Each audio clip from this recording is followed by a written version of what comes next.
Radio, télévision, fondation, tabernacle, Christa.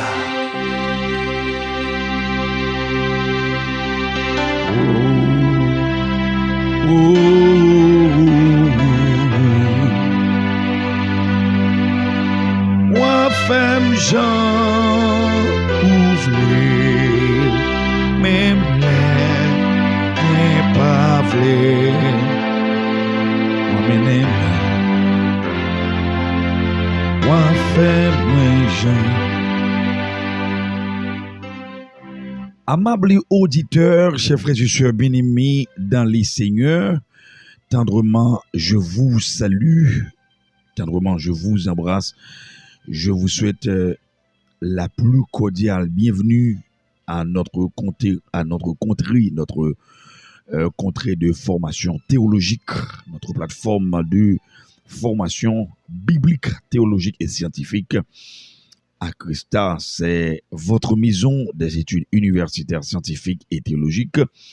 Christa qui se définit comme l'Académie du Christ de la théologie appliquée. Laissez-moi vous dire bien, pour le moment actuel, nous avons un nouveau programme, un programme de licence en théologie biblique. Vous pouvez nous rejoindre pour cette formation en composant 8h49 650 jusqu'à 82 pour pouvoir entrer en contact avec nous.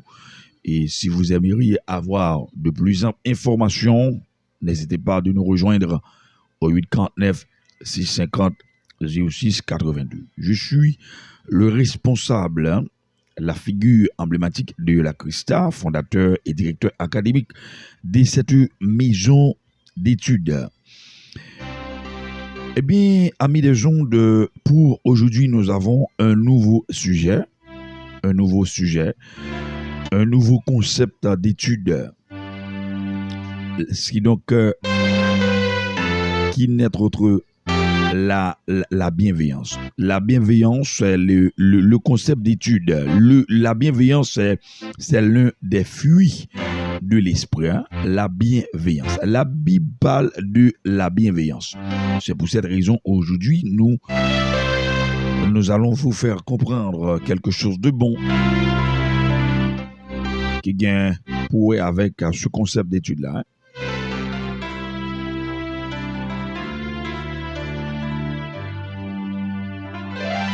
Dans quelques minutes, à Christa,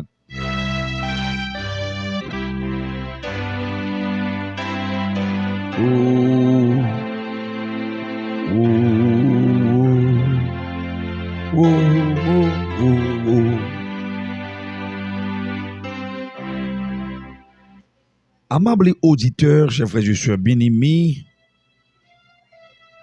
collègues pasteurs, chers étudiants de différents programmes, de différentes options, de différentes carrières d'études au sein de la Christa, tendrement, je vous salue, tendrement, je vous embrasse et je vous souhaite du courage, bon travail,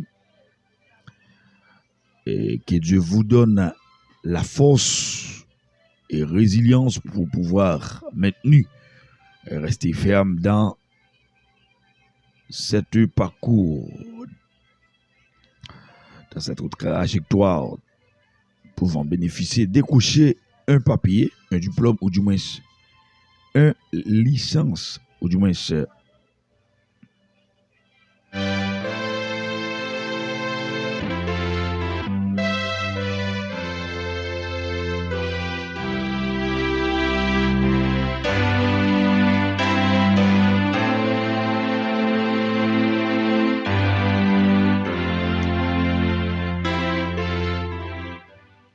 amables auditeurs, chers frères et sœurs bien-aimés dans les Seigneurs, tendrement je vous salue,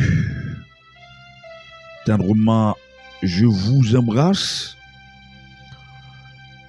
collègues pasteurs, chers étudiants des différentes options choisies au sein de la Christa pour pouvoir décrocher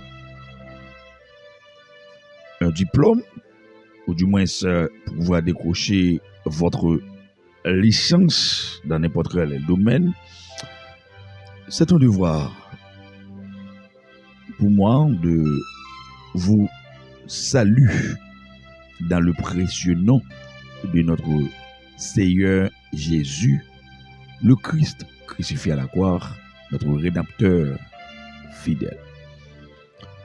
Je réponds au nom du révérend pasteur Williamson Normil, le responsable de la Christa, fondateur et directeur académique de cette grande institution nationale et internationale. Nous vous offrons des options en ligne. Pour le moment, nous avons un programme de licence en théologie biblique. Et donc, si vous aimeriez étudier et de cocher licence, vous pouvez entrer en contact avec nous au 849 650 0682, 849 650 0682 pour de plus amples informations. Je suis là pour vous accompagner comme étant directeur académique au sein de cette grande institution chrétienne. Christa, c'est une école de vocation ministérielle.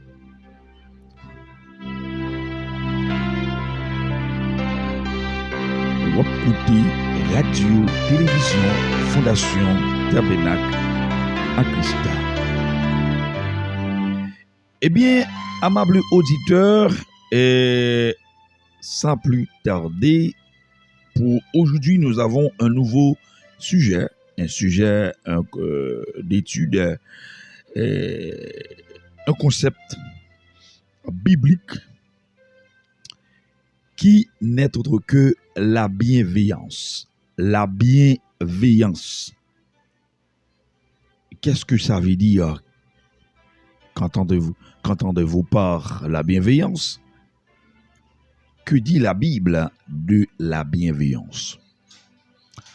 La bienveillance, c'est l'un des fruits de l'esprit. La bienveillance, c'est l'un des fruits de l'esprit. Eh bien, amables auditeurs, la bienveillance, c'est la disposition du cœur à faire du bien. Aimer faire du bien, on peut justement associer la bienveillance à la bonté, dont elle est la fille. Dans la Bible, la bonté et la bienveillance sont souvent la traduction d'un même mot, et l'on peut dire que la bienveillance est la bonté manifestée dans un contexte bien défini ou bien détaillé. Le fait d'être bon inspire des sentiments et des actes de bienveillance. Être bienveillant, c'est aimer faire du bien. Être bienveillant, c'est aimer faire du bien. Ceux qui possèdent cette qualité sont naturellement généreux. Le livre des Actes des Apôtres rapporte l'accueil bienveillant des habitants de l'île des Mates à l'égard de l'apôtre Paul et des naufragés qui l'accompagnaient. Acte 28, verset 2. Les barbares nous témoignèrent une bienveillance peu commune et nous recueillirent tous après d'un grand feu qu'il avait allumé parce que la pluie tombait et qu'il faisait grand froid. Chers frères et sœurs bien-aimés, Nous trouvons dans leur attitude le caractère de la bienveillance faite à la fois de bonté, de compassion et d'empressement à secourir et à faire du bien. Dans le livre des Proverbes, il est fait mention de l'homme bienveillant qui donne de son pain aux pauvres. Dans le livre des Proverbes, il est fait mention de l'homme bienveillant qui donne de son pain aux pauvres, selon Proverbes chapitre 22, verset 9. Pouvons-nous trouver la signification du mot bienveillance? Celle-là, chers frères et sœurs bien-aimés, dépasse l'idée de seulement faire le bien. C'est beaucoup plus profond. C'est l'amour en action. La charité d'inspiration divine.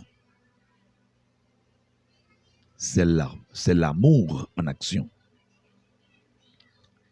La charité d'inspiration divine.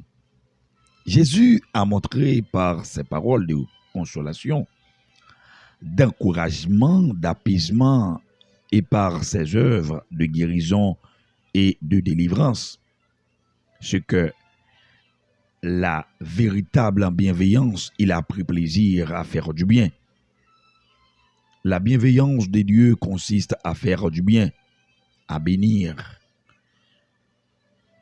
Si nous lisons Éphésiens 1er, de 3 à 10, apôtre Paul nous a fait comprendre en quelques bouts de phrases ce concept qui n'est autre que la bienveillance comme étant l'un des fruits de l'esprit. Béni soit Dieu, le Père de notre Seigneur Jésus-Christ, qui nous a bénis de toutes sortes de bénédictions spirituelles dans les lieux célestes en Christ. En lui, Dieu nous a élus avant la fondation du monde pour que nous soyons saints et irrépréhensibles devant lui. Nous ayant prédestinés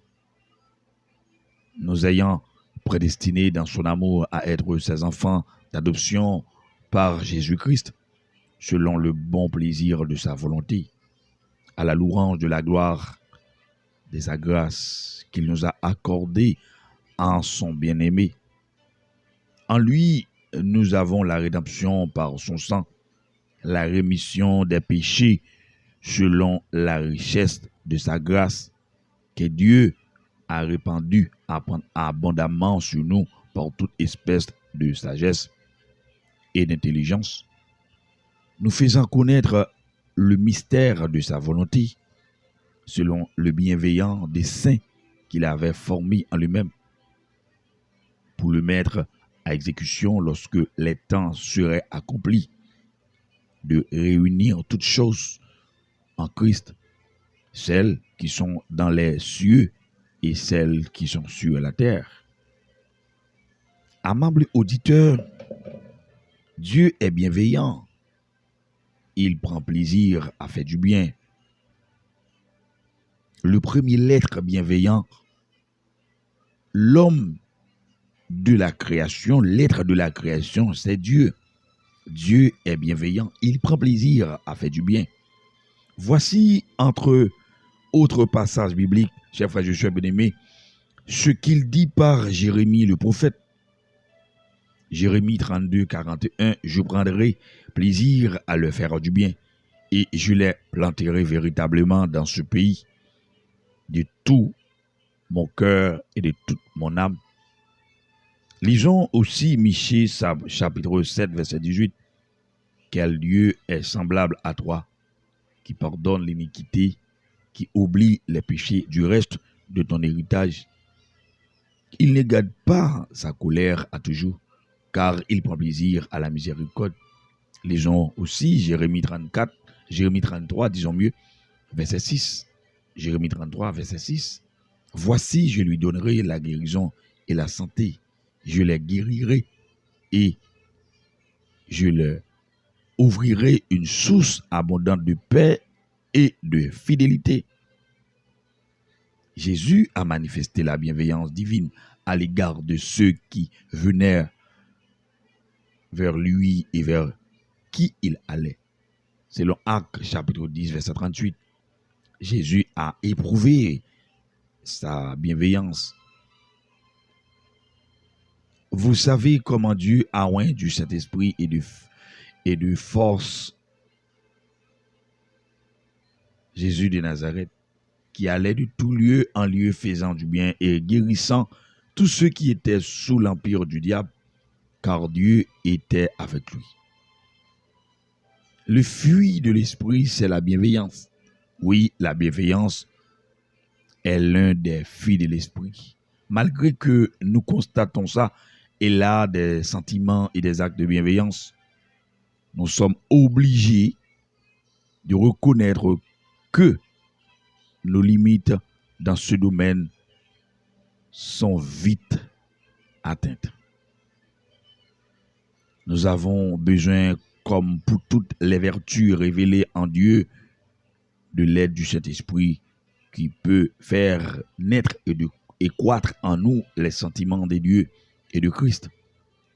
Et en vous, les sentiments qui étaient en Jésus-Christ. Philippiens chapitre 2, verset 5. Avant de se traduire par des paroles ou par des œuvres. Chers frères et sœurs bien-aimés, la bienveillance doit premièrement naître dans notre cœur. Et c'est là que l'Esprit de Dieu intervient.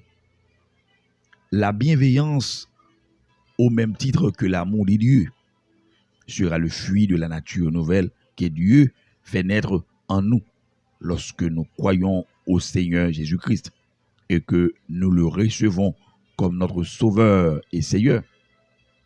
Mais à tous ceux qui l'ont reçu, à ceux qui croient en son nom, la parole de Jésus-Christ donne le pouvoir de devenir enfants de Dieu. Jean 1er, verset 12. C'est ce pouvoir d'être de nouvelles créatures que nous avons reçu du Seigneur Jésus-Christ lorsque nous sommes donnés à lui et que Dieu a envoyé dans nos cœurs son esprit, selon qu'il est écrit. Galates chapitre 4, verset 6 en référence. Et parce que vous êtes fils, Dieu a envoyé dans nos cœurs l'esprit de son fils, lequel crie Abba, Père. Abba, Père. C'est le Saint-Esprit qui nous donnera alors le désir, le pouvoir d'être bienveillant, de la bienveillance de Dieu. Chers frères et sœurs bien-aimés, ouvrez avec moi votre Bible dans Philippiens chapitre 2. Philippiens chapitre 2, verset 13. Dieu travaille en vous et il vous rend capable de vouloir et de faire les actions qui lui plaisent. Comme pour toute notre croissance spirituelle, nous avons besoin que l'Esprit de Dieu œuvrant en nos cœurs pour acquérir cette bienveillance divine. Nos cœurs et nos pensées sont sans cesse agressés par des désirs et des sentiments mauvais, mais l'Esprit Saint intervient par ses propres désirs et nous met alors devant un choix dont dépend le résultat.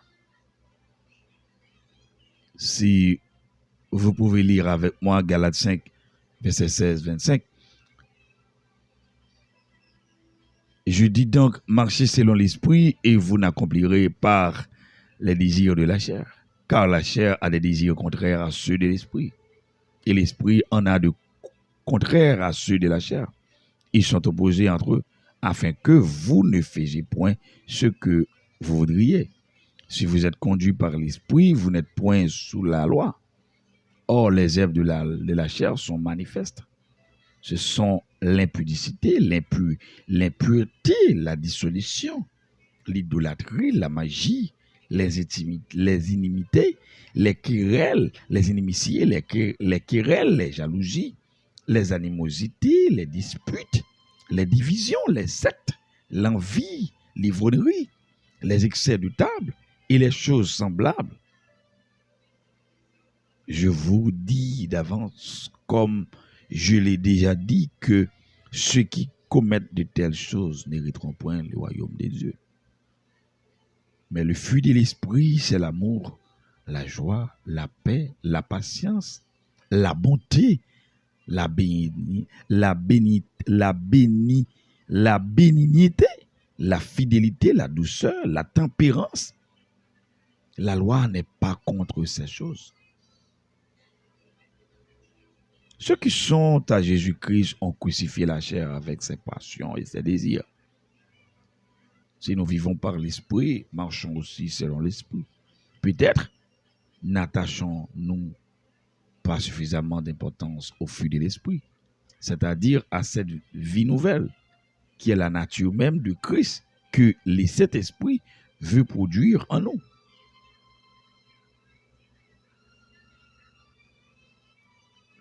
Chers frères et sœurs bien-aimés,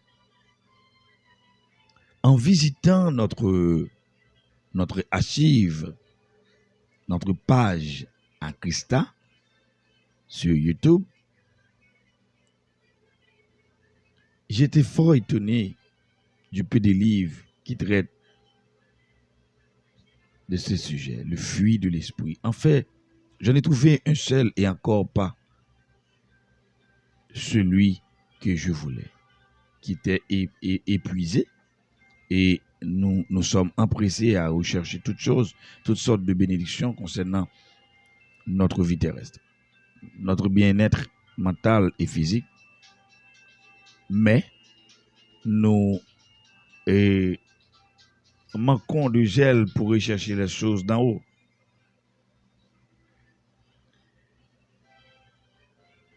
Entre autres, une vie chrétienne qui plaise totalement au Seigneur. Hébreux 13, verset 14. Car nous n'avons point ici-bas de cité permanente, mais nous cherchons celle qui est à venir par lui. Offrons sans cesse à Dieu un sacrifice de louange, c'est-à-dire le fruit de lèvres qui confessent à son nom. Et n'oubliez pas la bienveillance, la bienfaisance et la libéralité. Et n'oubliez pas la bienfaisance et la libéralité, car c'est à de tels sacrifices que Dieu prend plaisir.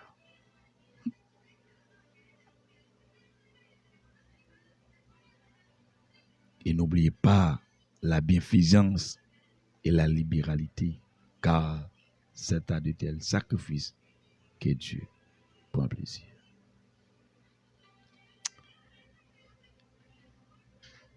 Cher Père, nous te rendons grâce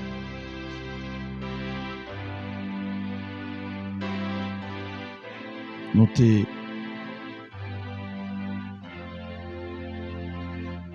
demandons pardon, Seigneur, pour notre vie passée.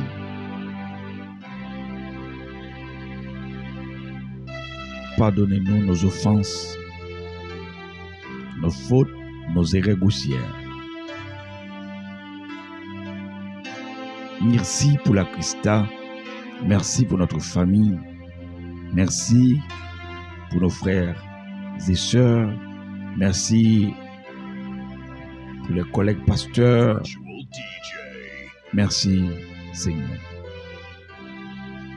Merci pour si bel moment que te permettre qu'il nous passe dans la présence pendant notre affaire et un oratoire théologique pouvant aider à notre communauté chrétienne, à la communauté chrétienne, à édifier à travers cet oratoire. Le titre, c'est la bienveillance, qui est l'un des fruits de l'esprit. Bénis chaque monde, Seigneur, de façon mais pour l'autre qui prend le temps des vidéos, ça qui va auditionner.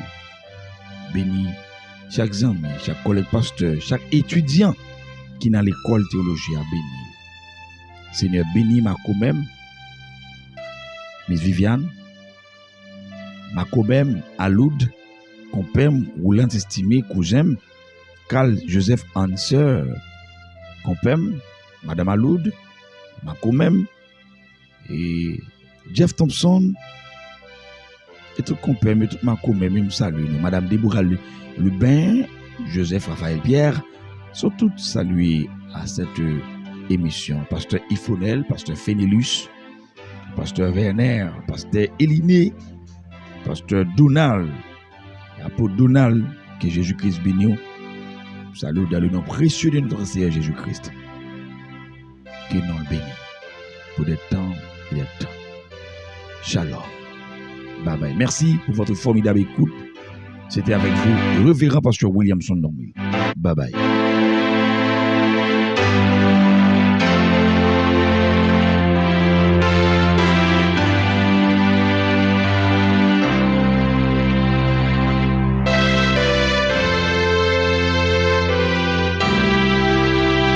Vous écoutez Radio Télévision Fondation Tabernacle Acosta.